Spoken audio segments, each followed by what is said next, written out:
Gente, tudo bom? Aqui é o professor Patrick. A gente não está podendo se encontrar por motivos de força maior, né? Então, nossa prioridade agora é ficar em casa e ficar seguro. Mas isso não quer dizer que a gente não precisa dar sequência nos nossos estudos, né? Então, hoje a gente vai estar tendo uma pequena aula de revisão, para a gente estar revendo os tópicos mais importantes que a gente estudou, tudo bem? Hoje, então, a gente vai estar falando novamente sobre Present Perfect. O Present Perfect, como a gente discutiu em sala, é um tempo verbal que é responsável para falar sobre ações que provavelmente começaram no passado, mas não necessariamente são ações terminadas. São ações que começaram, mas ainda refletem no presente, ou ainda se continuam até o presente.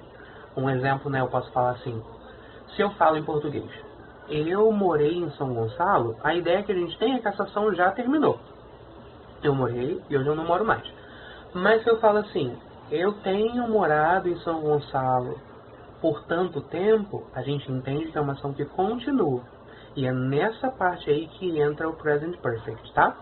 Esse tempo verbal é formado por uma estrutura simples. É o sujeito, que pode ser o pronome ou o nome das pessoas.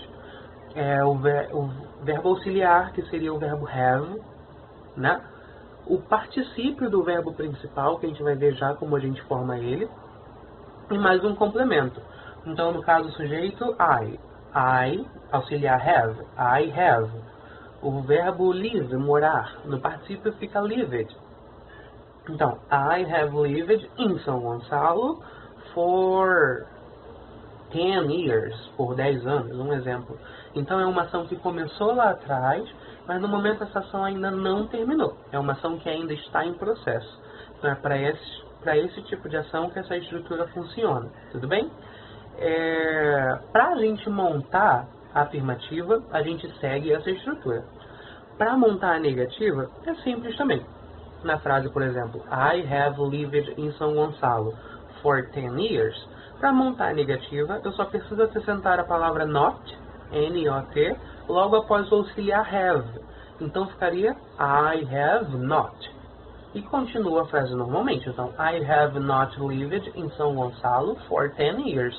Para fazer a interrogativa, eu preciso trocar a ordem do pronome com o auxiliar.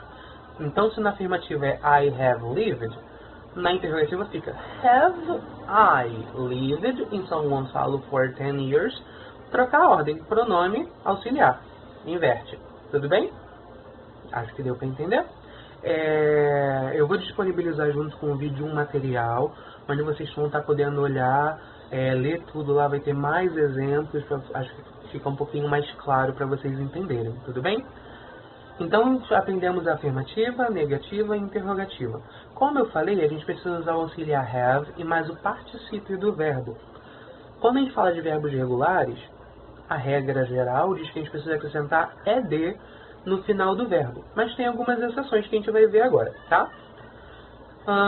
Quando o verbo já terminar com a letra E, por exemplo, o verbo like, conhecem, né? O verbo love também, love. Quando esse verbo terminar com a letra E, a gente só acrescenta D. Não precisa acrescentar nada mais. Então, like, liked, love, loved. Quando o verbo terminar com consoante, vogal consoante, que a gente chama de CVC, para ficar mais fácil de lembrar, a gente precisa dobrar a última letra e depois acrescentar o ED. Então, por exemplo, o verbo stop, né? Stop. Termina com consoante T, vogal O, consoante P, stop. E aí, nesse caso, eu preciso dobrar a última letra, que seria o P. E aí, stopped, mas com 2 P's. Tudo bem? Quando o verbo termina em Y, mas esse Y vem depois de uma consoante, eu preciso tirar o Y e acrescentar IED. IED. Então, no caso do verbo study, por exemplo, o Y vem depois de um D. E aí, nesse caso, eu preciso tirar esse Y, porque ele não vai fazer sentido mais aí, e acrescentar IED. E aí vai ficar studied. Então, I have studied, por exemplo. Tudo bem? E em todos os outros casos, a gente acrescenta ED. Então, gente, basicamente é isso, tudo bem?